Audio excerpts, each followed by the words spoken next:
I'm John Welch. I'm the naturalist here at Riverbend Park in Jupiter. You're standing on the southern end of a battlefield. In 1838, there were two battles fought in this general area between the U.S. Army and the group that was known as the Seminoles at that time period. The two battles both occurred in January.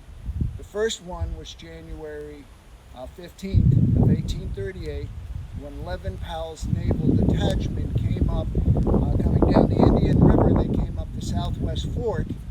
The story is they met an Indian maiden who led them up here, right into the middle of about 300 Seminole warriors who were coming back from the Battle of Okeechobee. That battle did not go well for that group. They were very nearly wiped out. Joseph Johnston, who later becomes a Civil War figure, actually routs the group and gets them back up to the north. As a result of what occurred with that battle, about 2 weeks later, on January 24th, you actually had about 1,500, roughly, U.S. Army soldiers. That would be military, both regular military as well as militia, dragoons. Dragoons were known, they were cavalry at that time period, artillery. All of this is coming into the area from the north. So they had to come through the wilds of Florida to get themselves down here, of course. So the 1,500 came from this direction over this and flanked. So as I mentioned, you're at the south end of the battlefield. So from where Indiantown Road sits just to the north of us today into the park, that's actually where the hotbed of the action occurred. The Tennessee Volunteers, who took the largest amount of fire, if you will, they were right along where Indiantown Road sits today. Let's walk over to the Tree of Tears. This is a large oak.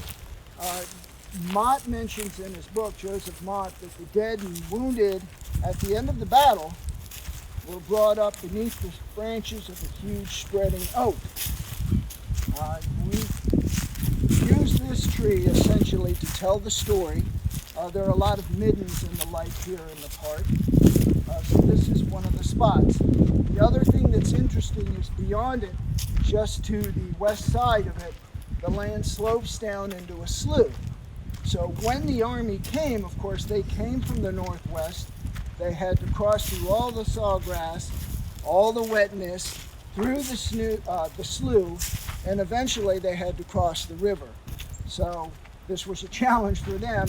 All the while that this is going on, well, the Seminole knew they were coming.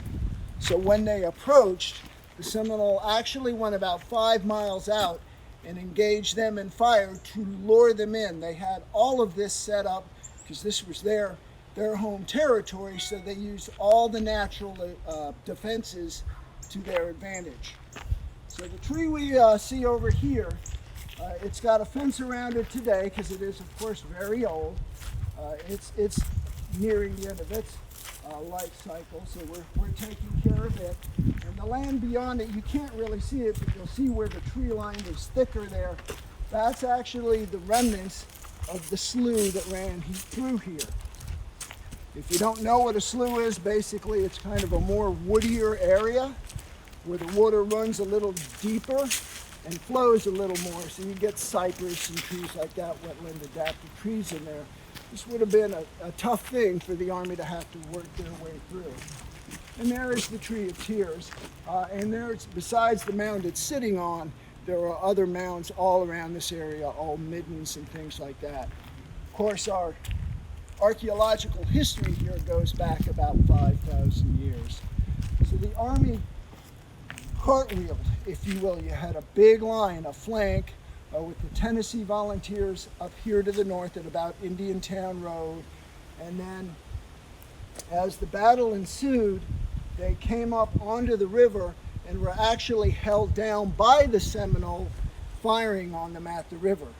And this is where there was the story of the engagement with Lauderdale and Jessup, who basically threatens to blow his head off if he doesn't advance his troops.